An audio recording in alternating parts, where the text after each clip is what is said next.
یعنی جوتے پالش کرنے کی اتنی زیادہ جلدی تھی کہ یہ نہیں دیکھا کہ جوتا بلیک ہے اور پالش براؤن ہے. تو انہوں نے غور نہیں کیا. یہ اس کی سادہ مثال دے رہا ہوں کہ ٹرمپ نے جو کہا اسے پڑھے بغیر اس کی تعریف کر دی.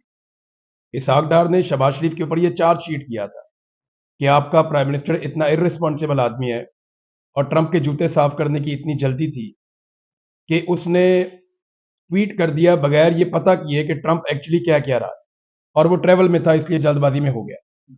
تو بلیک جوتے پہ براؤن پالش پھیر دی انہوں نے. غلطی یہاں پہ ہو گئی. اب انٹرسٹنگ بات یہ ہے کہ جب اسحاق ڈار نے یہ کہا کہ انہیں ٹرمپ کے منصوبے کا علم نہیں تھا، ڈپٹی پرائم منسٹر کہہ رہے ہیں. ہاں ڈپٹی پرائم منسٹر کہہ رہا ہے کہ انہیں ٹرمپ کے منصوبے کا علم نہیں تھا اور یہ وہ معاہدہ نہیں ہے جو ہمارے ساتھ طے ہوا. یہ ڈپٹی پرائم منسٹر نے کہا. تو ٹرمپ نے سٹیٹمنٹ دیا. اس نے کہا کہ عاصم منیر اور شہباز شریف دونوں بہت اچھے لوگ ہیں اور یہ دونوں مجھے یقین دلا چکے ہیں کہ یہ بگننگ سے میرے ساتھ ہے. یہ وہی ملاقات ہے جو لنچ ہوا تھا اور یہ تین ہی لوگ تھے. ڈونلڈ ٹرمپ نے لنچ کے بعد. ببانگ دوہل ایک عالمی پلیٹ فارم پہ کھڑے ہو کر ڈونلڈ ٹرمپ نے کہا کہ عاصم منیر اور شہباز شریف دونوں نے مجھے بھروسہ دلایا کہ یہ پہلے دن سے میرے ساتھ ہے. آئی تھنک چرمل شیخ تھا وہ. جی دیکھیں وہ کیا کہہ رہے ہیں. وہ کہہ رہے ہیں ہمیں تو پتہ ہی نہیں اس کے منصوبے کے بارے میں. ڈونلڈ ٹرمپ کہہ رہا ہے نہیں یہ تو پہلے دن سے میرے ساتھ ہیں. بات ہوئی ہے. اچھا اب اس کی تردید آئی ابھی تک. کسی نے ان میں سے کھڑے ہو کر کہا ہو کہ نہیں ٹرمپ صاحب ہم سے غلطی سے غلط جوتا پالش ہو گیا ہے، یہ ایسا نہیں ہوا، ہم آپ کے ساتھ پہلے دن سے نہیں ہیں، ہم جن چیزوں میں آپ کے ساتھ تھے یہ وہ چیزیں ہی نہیں ہیں. کسی نے اس کی بات میں تردید نہیں کی. تو ڈونلڈ ٹرمپ نے جو کہا اس کی تصدیق ہے یہ بات کہ آج مہینے گزرنے کے باوجود کوئی اس کی تردید کرنے کے لیے سامنے نہیں آیا. ٹھیک ہے جی. اب مارکو روبیو کو یہ بات کیے ہوئے 3 دن ہو گئے. مارکو روبیو نے کہا جناب کہ پاکستان نے ہمیں، اور جب وہ پاکستان بولتے ہیں نا تو انہیں پتہ ہے پاکستان کیا ہے. وہ شہباز شریف کو پاکستان نہیں سمجھتے، وہ پاکستان کی پارلیمنٹ کو پاکستان نہیں سمجھتے، وہ پاکستان کے کسی ایک ریاست کو پاکستان نہیں سمجھتے، وہ پاکستان کے ایک ادارے کو پاکستان سمجھتے ہیں. سمپل جو ہے. لیکن نا ڈونلڈ ٹرمپ سب سے پہلے کس کو ملتا ہے؟ فیلڈ مارشل عاصم منیر کو ملتا ہے، کیونکہ اس کو پتا ہے اس کو ملا پاکستان کو ملا ایک بات. تو وہ سمجھتے ہیں کہ یہ ہے پاکستان. تو مارکو روبیو نے کہا کہ پاکستان نے ہمیں آفر کیا، خود سے پیشکش کی، عرضی ڈالی کہ ہم فوج غزہ میں بھیجنا چاہتے ہیں، تو اس پر ہم غور کر رہے ہیں. یہ مارکو روبیو نے کہا. رانا ثناء اللہ نے کہا جی کہ اگر اسرائیل نے اجازت دی تو پھر ہماری فوج جائے گی. ہو سکتا ہے اسرائیلی منع کر دے، لیکن اجازت ملی تو ہماری فوج جائے گی، فلسطین کے لیے اچھا ہوگا. اب سوال یہ پیدا ہوتا ہے کہ مارکو روبیو کے بیان کی کوئی تردید آئی ابھی تک؟ آپ کا سوال یہی تھا نا. تو نہ ہی ڈونلڈ ٹرمپ کے بیان کی تردید آئی، نہ ہی مارکو روبیو کے بیان کی تردید آئی. تو اس کا مطلب کیا ہے کہ حماس سے ڈسکشن کیے بغیر، فلسطینیوں کی بات سنے بغیر پہلے دن سے ٹرمپ کے منصوبے کے ساتھ کھڑی تھی ہماری حکومت اور ہماری اسٹیبلشمنٹ. اور اس سے پہلے کہ امریکہ ڈیمانڈ کرتا، انہوں نے خود انہیں پیشکش کی کہ جناب آپ کو فوجی چاہیے تو ہم اپنے فوجی حاضر کر رہے ہیں، آپ کو دینے کے لیے تیار ہے. سوال یہ پیدا ہوتا ہے، میں آپ سے پوچھتا ہوں، اسرائیل کی مرضی سے جو فوج غزہ میں جائے گی وہ اسرائیل سے لڑے گی یا فلسطین سے لڑے گی؟ جس کا ہیڈ کوارٹر اسرائیل میں. دیکھیں نا، اسرائیل کی مرضی سے جو فوج غزہ میں جائے گی وہ فلسطینیوں سے لڑے گی یا اسرائیلیوں سے لڑے گی؟ فلسطینیوں سے لڑے. بات ختم. بھائی جو پیسہ دے گا آپ نے اسی کے لیے کام کرنا ہے. بات ختم. تو ہم اگر جا رہے ہیں تو پوری دنیا میں مسلمان صرف پاکستان میں تو نہیں ہے. اب سوال یہ پیدا ہوتا ہے کہ وہ جو بیعت کرنے والے مولوی ہیں ان سے یہ پوچھنا تھا، سادہ سوال ہے، ایک بیعت کرنے والے مولویوں سے پوچھنا تھا کہ فلسطینیوں سے ہتھیار چھیننے والی جو فوج ہے، چلیں آپ مان لیں یہ بڑا اچھا کام کر رہے ہیں جناب، بڑا زبردست کام کر رہے ہیں، فلسطینیوں سے ہتھیار چھین رہے ہیں، لیکن مولویوں سے یہ پوچھنا چاہتا ہوں میں کہ فلسطینیوں سے ہتھیار چھیننے والی فوج کے ہاتھ میں بیعت کی جا سکتی ہے سپہ سالار کی؟ تو جب ہم نماز پڑھتے ہیں نا دن میں 5 دفعہ، ہم نیت کرتے ہیں، آخر پہ کہتے ہیں منہ میرا طرف کھانا کا وجہ اللہ اکبر. پوری دنیا کے اسلامی ممالک ہیں، اگر سعودی عربیہ اس گناہ میں شریک نہیں ہو رہا تو اسلامی جمہوریہ پاکستان کی فوج اپنے مسلمانوں کے خلاف لڑنے کے لیے جائے گی تو اس کی شرعی حیثیت کیا ہے؟ دیکھیں جی، آپ کو نا ایم بی ایس کو یہ کریڈٹ دینا پڑے گا فور دا ٹائم بھی. میں کل کو نہیں جانتا لیکن بڑی جرت کا مظاہرہ کیا انہوں نے. جس طرح ڈونلڈ ٹرمپ نے انہیں اپنے سامنے بٹھا کر عزت دی، وہ عزت دے کر گھیرتے ہیں. Donald Trump is a very clever politician. میرے خیال میں دنیا کے اندر جو تیز ترین سیاستدان ہیں ان میں سے ایک ڈونلڈ ٹرمپ ہے. انہیں ایگزیکٹلی پتا ہے کہ کس کی چابی کدھر ہے اور کس کی چابی میں نے کہاں سے گھمانی ہے. آپ دیکھیں نا امریکہ میں جمال خشوگی کا سوال بھی ہو جاتا ہے اور پھر ڈونلڈ ٹرمپ احسان بھی چڑھا دیتے ہیں, نہیں یہ تو کچھ جانتے نہیں اس کے بارے میں. تو سوال بھی ہو گیا اور کور بھی ہو گیا اور ریئلائز بھی کروا دیا گیا کہ یہاں پہ یہ معاملہ بھی ہے, پیسے بھی لے لیے, معاملہ بھی سیٹل کر. Donald Trump is very clever.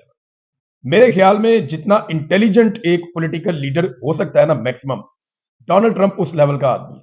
وہ بہت انٹیلیجنٹ ہے, بہت سمجھدار ہے. اس کی آپ باڈی لینگویج کے اوپر اگر گئے نا تو آپ دھوکا کھائیں گے. وہ جتنا آپ کو باہر دکھائی دیتا ہے نا اس سے 10 گنا اس کے اندر ہے. ڈونلڈ ٹرمپ نے محمد بن سلمان کو ہر طرف سے گھیرا تھا, لیکن آپ کو ایم بی ایس کو یہ کریڈٹ دینا پڑے گا کہ ایم بی ایس نے کم سے کم وہاں اپنے موقف پہ سرنڈر نہیں کیا. ایم بی ایس نے نہ بند کمرے میں نہ کھلے عام, اس نے اپنی وہی معاملہ سامنے رکھا اور یہ دنیا کے میڈیا میں رپورٹ ہوا. ایم بی ایس نے کہا کہ جب تک فلسطین کی ریاست کا معاملہ نہیں ہو جاتا ہمارے لیے ابراہم اکارڈ کا حصہ بننا ممکن نہیں ہے. تو یہ آپ کو اچھا لگے برا لگے, آپ کو ایم بی ایس کو یہ کریڈٹ دینا پڑے گا. اور یاد رکھیں ایم بی ایس نے جب یہ سٹانس لیا تو اس کے بعد بہت سارے مسلمان ملکوں کو ہمت ہوئی. دیکھیں پاکستان نے بھی اس کے بعد تھوڑا سا اپنے آپ کو سدھا پدرا کیا. خواجہ آصف نے فٹافٹ سٹیٹمنٹ دینا شروع کر دیے نا, فلسطین میں ظلم ہو رہا ہے, یہ ہو رہا ہے, وہ ہو رہا ہے, مسلمان کیوں نہیں کھڑے ہو رہے. وہ فوراً انہوں نے وہ والا پینترا بھی لے لیا ان دنوں میں, آپ ٹویٹس اٹھا کر دیکھ لیں. آذربائیجان نے منع کر دیا کہ جناب ہم فوج نہیں بھیج رہے. کئی عرب ممالک نے کہہ دیا ہم فوج نہیں بھیج رہے, یو اے فوج نہیں بھیج رہا, عمان فوج نہیں بھیج رہا, قطر اس کا حصہ نہیں ہے, اردن کے بارے میں ہے. یہ ممالک فوج نہیں بھیج رہے لڑنے کے لیے. اب کیونکہ پاکستان نے خود آفر کی ہوئی ہے تو ایسا لگتا ہے کہ شاید فوج بھی ہم پوری کر کے دیں گے. یہ جو ابھی لیبیا کا دورہ ہوا, لیبیا میں بھی ایک فیلڈ مارشل رہتا ہے جس کا بیٹا جو ہے وہ دوسرا سینئر ترین فوجی آفیسر ہے. وہ 34 سال کی عمر میں لیفٹیننٹ جنرل بن گیا ترقیاں کرتا کرتا. اتنی رفتار میں کبھی کوئی ترقی نہیں کر, آپ سے چھوٹا ہے وہ, اور لیفٹیننٹ جنرل ہے وہ اپنی فوج کا. تو آنے والا چیف بھی وہی ہوگا پھر. تو وہاں پہ یہ گئے اور اب مجھے لگتا ہے کہ لیبیا کو منائیں گے, تھوڑا سا ملیشیا کو منائیں گے. تو پہلے یہ فوج تھی 20,000 انیشلی, کہ 20,000 فوجی آئیں گے جو کنٹرول کریں گے ساری سچویشن کو غزہ میں, اور یہ اسٹیبلائزیشن فورس کا حصہ ہوں گے. پھر بعد میں کہا گیا کہ نہیں 10,000 ہمیں ابھی امیجیٹلی چاہیے اگلے مہینوں میں. اور اس میں سے جو پاکستان کا شیئر بتایا جاتا ہے وہ 1/3 ہے, یعنی ہمیں 3500 کے قریب فوجی ہمیں بھیجنے پڑے. صابر صاحب, امریکہ کا جو یار ہے وہ غدار, بڑے نارے قوم کو برین واش کیا, عمران خان کو جو بھی ایجنٹ کہا گیا, بڑے بڑے القابات اور الزامات لگائے گئے. آج وہ وقت آ گیا کہ اسرائیل کو تسلیم کرنے کی بات نہیں ہو رہی, اس کے کہنے کے اوپر ہم فوج بھیجنے جا رہے ہیں. تمہارا اپنا سوال ہے نا, اچھا ظاہر کر رہا ہے, تردید آ نہیں رہی. اور شہباز شریف کو ڈونلڈ ٹرمپ ایک موقع کے اوپر آگے کر کے تقریر کروا دیں اور یوکرین کے وزیر اعظم کو کان سے پکڑ کے ڈانٹ پلائیں ڈونلڈ ٹرمپ. تھوڑا معیار ہے نا, جی ہاں. کیا ہوتا ہے. مجھے اور آپ کو قوم پاکستان کو کب پتہ چلے گا کہ پاک فوج جس نے دہلی جا کے جھنڈا لگانا تھا انہوں نے اپنی فوج جو ہے وہ غزہ میں بھیج دی.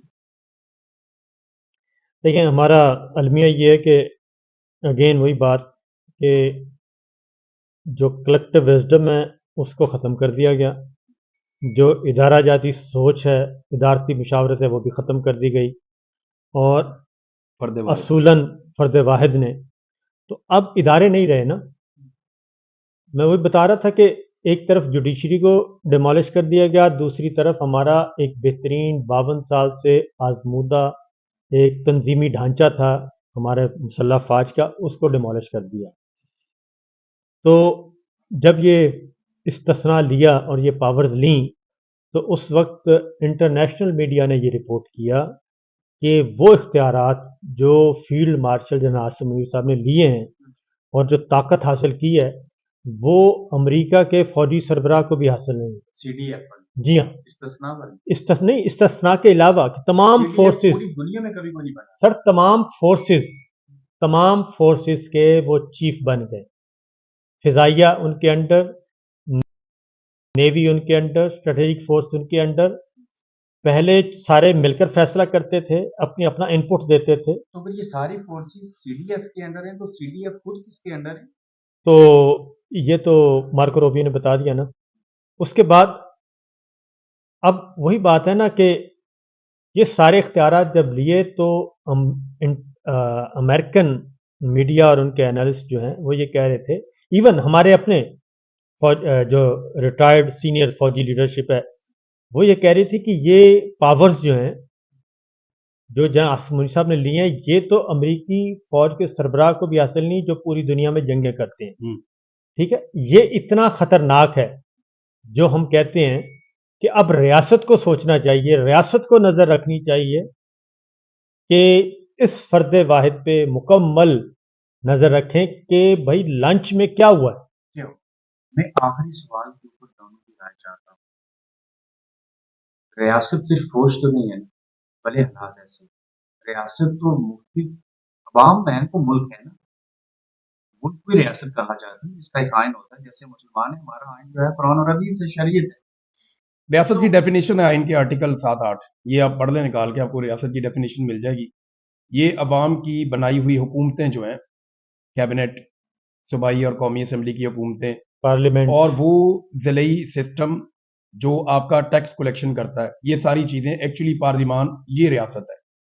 اب فوج جو ہے وہ ریاست کا ایک ادارہ ہے، اور ادارہ بھی ایک ستون کا آگے ایک ادارہ ہے، ایک ستون بھی نہیں ہے. یاد رکھیے، میڈیا ایک ستون ہے، جوڈیشری ایک ستون ہے، ایک پارلیمان ایک پورا ستون ہے. اسی طرح جو آپ کی انتظامیہ وہ ایک ستون کا ایک حصہ ہے، جہاں پہ سینکڑوں ادارے ہیں، ان میں سے ایک ادارہ ہے لیکن پاکستان کی فوج. پاکستان میں یہ ایک ادارہ چھوٹا ستون نہیں ہے. سر نہیں ہے، دیکھیں آئین اور قانون کے مطابق تو وہی ہے. ہم آئین کو کریں گے نا جی. دیکھیں نا، ہم نے کرنی آپ گراؤنڈ ریالٹی دیکھیں تو وہ تو قبضہ ہے نا، جو مرضی کر ایک ہے ڈیفیکٹو، ایک ہے ڈیجورے. ٹھیک ہے نا. جو ڈیجورے ہے، جو کانسٹیٹیوشن ہے وہ کیا کہتا ہے؟ وہ کہتا ہے پارلیمنٹ. پارلیمنٹ میں کون ہوتا ہے؟ پارلیمنٹ مکمل ہوتی ہے سینٹ، قومی اسمبلی اور پریزیڈنٹ آف پاکستان. یہ تین اینٹیٹیز ملتی ہیں، اینٹیٹیز ملتے ہیں تو اس کو پارلیمنٹ کہتے ہیں. ٹھیک ہے. اور پارلیمنٹ ریاست پاکستان کہلاتی ہے. پروونشل سطح پہ آ جائیں تو پارلیمنٹ مکمل ہوتی ہے صوبائی اسمبلی، اور اوپر ہوتے ہیں گورنر صاحب، CM صاحب. یہ اسٹیٹ ہے، یہ ریاست پاکستان ہے. کیبنٹ ریاست پاکستان ہے. اس کے بعد اگر آپ ڈسٹرکٹ لیول پہ ہیں تو جو ٹیکس کلیکشن کرنے والی اتھارٹیز ہیں ان کو بھی آپ شامل کریں. وہ ہے. آگے بتاتا ہوں کہ ریاست کے جو ہوتے ہیں عناصر، وہ ایک ہے عوام، آبادی، ایک ہے زمین کا ٹکڑا، اس کے بعد ہے حکومت، اور اس کے بعد ہے سوورنٹی. وہ زمین کا ٹکڑا جو کلیم کرتے ہیں اس کو دنیا تسلیم کر لے، یہ ہے یہ فلاں کا ہے، اس کو کہتے ہیں سوورنٹی. اس کے اندر رہتے ہیں اس کے نیشنل، یہ اس کے اندر رہتے ہیں نیشنلز. اب وہ جو سوورنٹی ان کو حاصل ہو جاتی ہے تو اس کے بعد کسی ملک کو اختیار نہیں ہے کہ اس کو کراس کرے. اگر کرے گا تو وہ وائلیشن ہے انٹرنیشنل لا کے اگینسٹ. یہ ریاست ہے.